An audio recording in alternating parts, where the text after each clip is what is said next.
जय श्री राधे श्याम।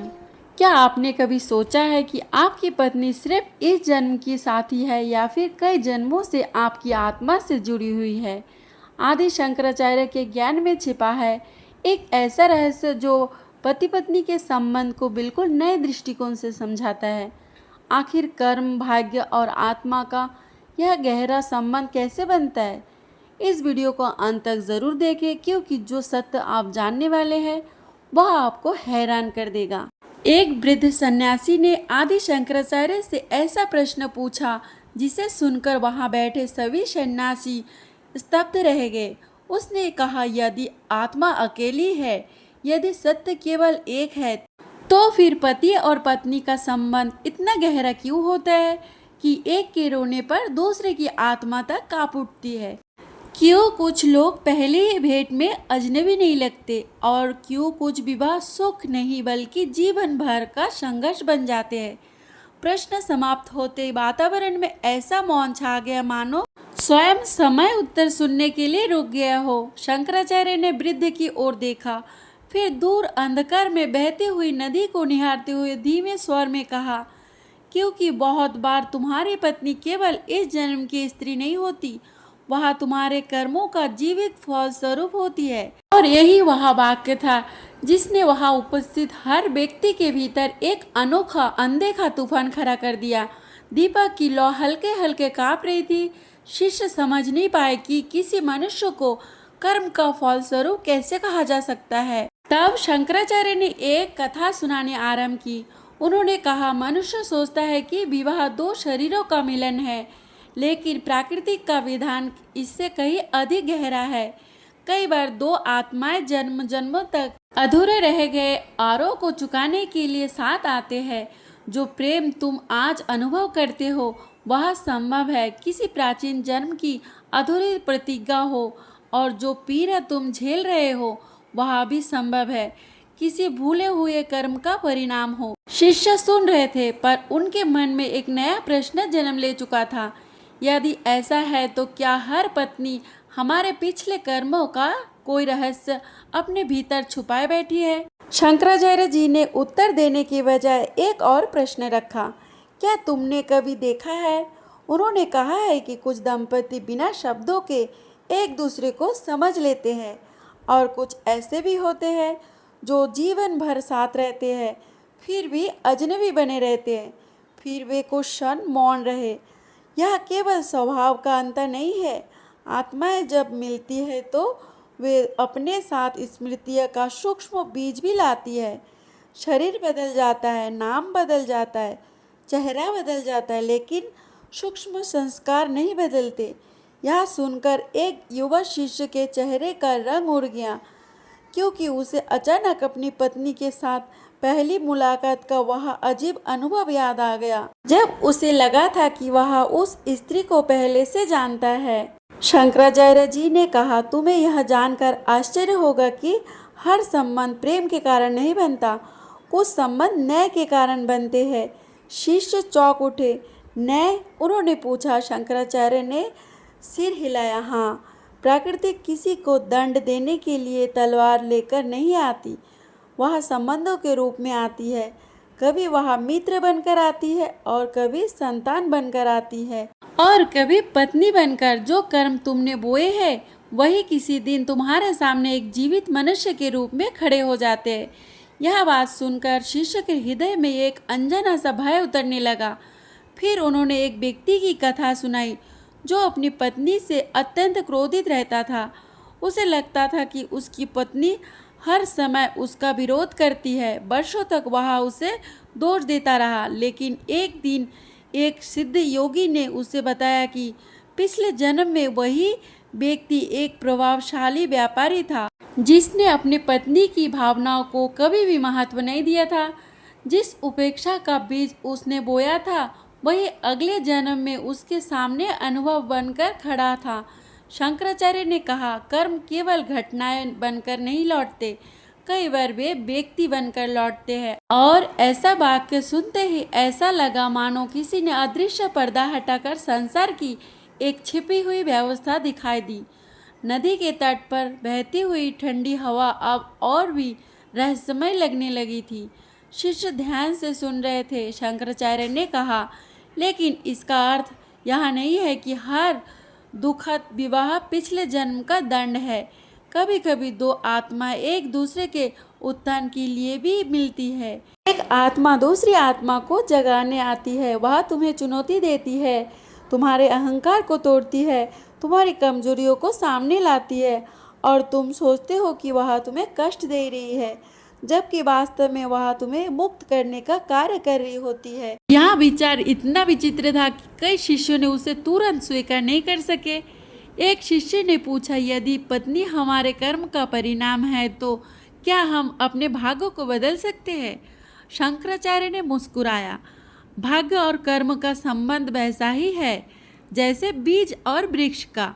बीज बोया जा चुका है, पर वृक्ष कैसा बढ़ेगा यह अभी भी तुम्हारे हाथ में है। उन्होंने कहा कि संबंध स्थिर नहीं होते। यदि दो आत्माएं जागरूक हो जाए तो वे पुराने कर्मों की जंजीरों को तोड़ सकती है, लेकिन यदि वे अज्ञान में जीती रही तो वही चक्र बार बार दोहराया जाता है। यह सुनकर सभी के मन में एक नया प्रश्न उठ खड़ा हुआ, क्या अधिकांश लोग अपने विवाह में वास्तव में कर्मों को दोहरा रहे हैं? शंकराचार्य ने उत्तर में केवल एक घटना सुनाई। उन्होंने बताया कि एक बार उन्होंने एक वृद्ध दाम्पत्य को देखा जो जीवन भर साथ रहा। उनके बीच में कोई बड़ी अच्छी कहानी नहीं थी, कोई साधारण घटना नहीं थी। फिर भी जब पत्नी का देहांत हुआ तो पति ने कहा, ऐसा लग रहा है जैसे मेरे भीतर का कोई हिस्सा चला गया। शंकराचार्य ने कहा, क्योंकि कुछ आत्माएं इतनी लंबी यात्रा साथ तय करती है कि वे एक दूसरे के विकास का हिस्सा बन जाती है। वे एक दूसरे को पूर्ण नहीं करती बल्कि एक दूसरे को स्वयं तक पहुंचाने का सहायता करती है। लेकिन यही एक और रहस्य छिपा है जिसे सुनकर शिष्य और भी अधिक विस्मित होने वाले थे। उन्होंने पूछा, क्या हर पति पत्नी पूर्व जन्मों से जुड़े होते हैं? शंकराचार्य ने तुरंत हाँ नहीं कहा। उन्होंने समझाया कि कभी कभी दो आत्माएं पहली बार भी मिलती है, लेकिन पहली बार मिलने पर भी आकर्षण या विरोध अचानक नहीं होता। आत्मा की यात्रा इतनी विशाल है कि मनुष्य की बुद्धि उसके सारे सूत्र नहीं समझ सकती। कुछ संबंध ऋण चुकाने आते हैं, कुछ शिक्षा देने आते हैं, कुछ संरक्षण देने आते हैं और कुछ केवल एक विशेष कर्म को पूर्ण करने के लिए आते हैं। इसलिए किसी भी संबंध को केवल बाहरी रूप से समझना असंभव है।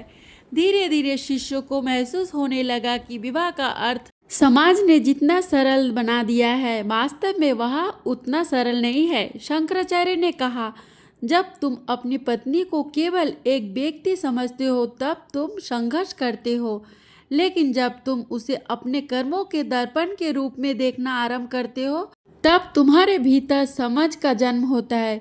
यह सुनते ही एक शिष्य की आंखों में आंसू आ गए। उसे पहली बार महसूस हुआ कि जिन बातों के लिए वह वर्षों से अपनी पत्नी को दोष देता रहा, वे शायद उसके अपने भीतर की अधूरी यात्रा थी। शंकराचार्य ने एक ऐसा रहस्य प्रकट किया जिसे सुनकर वहां उपस्थित सभी लोगों की सांसें थम गई। उन्होंने कहा, कभी कभी तुम्हारी पत्नी वही आत्मा होती है जिनसे किसी पूर्व जन्म में तुम्हारे साथ कोई बिल्कुल अलग संबंध निभाया हो।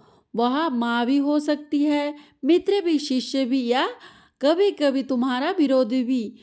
यहाँ सुनते ही शिष्य के चेहरे पर अविश्वास उभर आया, लेकिन शंकराचार्य की आंखों में ऐसा शांत विश्वास था कि कोई उनसे प्रश्न करने का साहस नहीं जुटा पाया। कुछ क्षण बाद उन्होंने आगे कहा, आत्मा संबंधी के नाम नहीं देखती, वह केवल सामने और विकसित होने के अवसर देखती है। इसलिए जो आत्मा कभी तुम्हारी रक्षा करती थी वही अगले जन्म में तुम्हें कठोर अनुभव देने के लिए भी आ सकती है, और जो कभी तुम्हारा विरोधी या फिर किसी जन्म से तुम्हारा निकट का साथी बन सकता। संसार का पूरा ढांचा जैसे उल्टा हुआ प्रतीत हो रहा था। लोग जो संबंधों को केवल वर्तमान जीवन की घटना मानते थे, उनके लिए यहाँ विचार किसी गहन रहस्य में से कम नहीं था।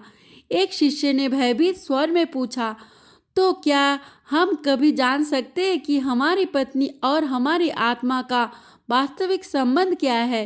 शंकराचार्य ने कहा, मन जानना चाहता है लेकिन आत्मा पहचानना चाहती है, और पहचान केवल ज्ञान से नहीं आती, जागरण से आती है। उन्होंने समझाया कि जब तक मनुष्य अपने भीतर शोर से मुक्त नहीं होता, तब तक वह किसी भी संबंध का वास्तविक कारण नहीं देख सकता।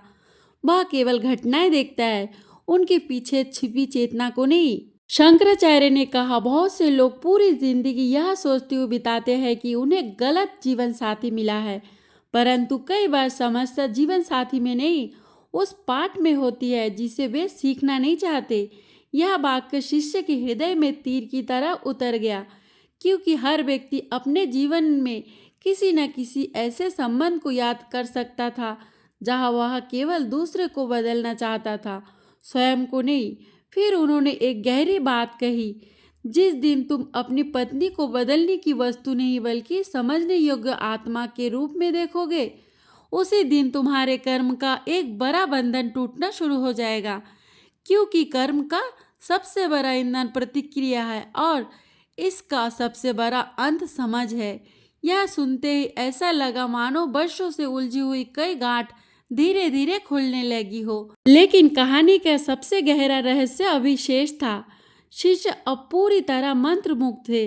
तब शंकराचार्य ने अपनी दृष्टि आकाश की ओर उठाया और कहा, लेकिन एक ऐसी स्थिति भी होती है जब दो आत्माएं केवल कर्म चुकाने या सिखाने के लिए नहीं मिलती, वे किसी बहुत बड़े आध्यात्मिक उद्देश्य के लिए मिलती है।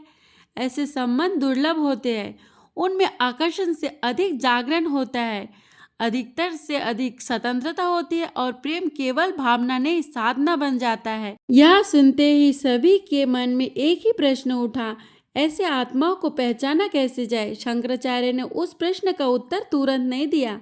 उन्होंने आंखें बंद कर ली। कुछ देर तक केवल नदी की ध्वनि सुनाई देती रही। फिर उन्होंने धीरे से कहा, उस पहचान का एक संकेत है, एक ऐसा संकेत जिसे समझ लेने के बाद मनुष्य अपनी पत्नी को कभी पहले जैसी दृष्टि से नहीं देख पाता। लेकिन उस संकेत को समझने के लिए सबसे पहले यह जानना आवश्यक है कि आत्मा जन्म लेने से पहले किन परिस्थितियों में एक दूसरे को चुनती है। और इतना कहकर वे मौन हो गए, जबकि पूर्व दिशा में उगते प्रकाश के साथ एक नया रहस्य धीरे धीरे आकार लेने लगा। जैसे ही यह शब्द शिष्य के कानों में पड़े, उनके भीतर एक विचित्र हलचल उठी। जन्म लेने से पहले आत्मा एक दूसरे को चुनती है।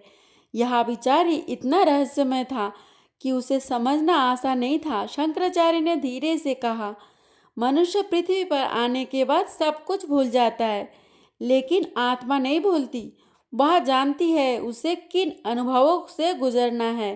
फिर उन्होंने एक गहरी सांस ली और कहा, कई आत्माएं जन्म से पहले ही यह स्वीकार कर लेती है कि वे एक दूसरे के जीवन में कठिन भूमिका निभाएंगी। कोई त्याग करना सीखेगा, कोई क्षमा करना सीखेगा, कोई प्रेम का वास्तविक अर्थ समझाएगा। यह सुनकर ऐसा लगा जैसे संसार के असंख्य संबंधों के पीछे छिपा कोई अदृश्य नाटक धीरे धीरे प्रकट हो रहा हो। उन्होंने आगे कहा, तुम्हें लगता है कि विवाह का निर्णय केवल इस जन्म में हुआ है, लेकिन कई बार इसका बीज बहुत पहले बोया जा चुका होता है। एक शिष्य ने पूछा, क्या इसका अर्थ है कि सब कुछ पहले से तय है? शंकराचार्य ने सिर हिलाया, नहीं, मार्ग तय हो सकता है, लेकिन उस मार्ग पर तुम कैसे चलोगे ये तुम्हारी चेतना पर निर्भर रहता है। तो आत्मा साथ आने का निर्णय कर सकती है, परंतु वे प्रेम में विकसित होगी या फिर संघर्ष में डूबेगी, यह उनका वर्तमान कर्म तय करता है। यह उत्तर सुनकर कई शिष्य गहरे विचार में डूब गए, क्योंकि उनसे भाग्य और स्वतंत्र इच्छा दोनों का रहस्य एक साथ जुड़ता हुआ प्रतीत हो रहा था। तभी शंकराचार्य ने एक ऐसी बात कही जिसे सुनकर सभी चौंक उठे। उन्होंने कहा, कभी कभी तुम्हारी पत्नी तुम्हारी सबसे बड़ी परीक्षा होती है। यहाँ सुनते ही कुछ शिष्य असहज हो गए, लेकिन शंकराचार्य ने समझाया, परीक्षा का अर्थ दंड नहीं होता। परीक्षा यह देखने के लिए होती है कि तुम्हारी चेतना कितनी परिपक्व हुई है। जब कोई तुम्हारे भीतर छिपे क्रोध को बाहर लाता है, तब वास्तव में वह क्रोध पहले से तुम्हारे भीतर मौजूद था। जब कोई तुम्हारे अहंकार को चोट पहुंचाता है, तब वह अहंकार भी पहले से ही जीवित था। पत्नी कई बार वह दर्पण बन जाती है जिसमें तुम्हें अपना वास्तविक स्वरूप दिखाई देता है। और यही कारण था कि यह संबंध इतना शक्तिशाली माना गया। तो मित्रों, आदि शंकराचार्य के इस ज्ञान से हमें समझ में आता है कि जीवन में मिलने वाला हर व्यक्ति संयोग नहीं होता। विशेष रूप से पति पत्नी का संबंध केवल शरीर का नहीं बल्कि कर्म और आत्माओं का भी गहरा बंधन होता है। इसलिए अपने रिश्ते में प्रेम, सम्मान, धैर्य और विश्वास बनाए रखना चाहिए। कौन सा संबंध किस कर्म का फल है, यह केवल ईश्वर ही जानते हैं। यदि आपको यह ज्ञानवर्धक कथा पसंद आई हो तो वीडियो को लाइक करें, शेयर करें और चैनल को सब्सक्राइब करना ना भूलें। इस कथा से हमें क्या सीख मिलती है? पति पत्नी का संबंध केवल सांसारिक नहीं, आध्यात्मिक भी हो सकता है। जीवन में मिलने वाले लोग हमारे कर्मों से जुड़े होते हैं। रिश्ते में क्रोध नहीं, प्रेम और धैर्य रखना चाहिए। हर संबंध का सम्मान करना चाहिए, क्योंकि इसके पीछे ईश्वर की योजना हो सकती है। अच्छे कर्म ही भविष्य के अच्छे संबंधों का आधार बनते हैं। आत्मा अमर है, शरीर बदलता है, लेकिन कर्म का प्रभाव बना रहता है। रिश्ते भाग्य से मिलते हैं, लेकिन इन्हें प्रेम और सदाचार से निभाना हमारे हाथ में है। यही सच्चा धर्म और यही जीवन की सबसे बड़ी साधना है। जय श्री राधे श्याम।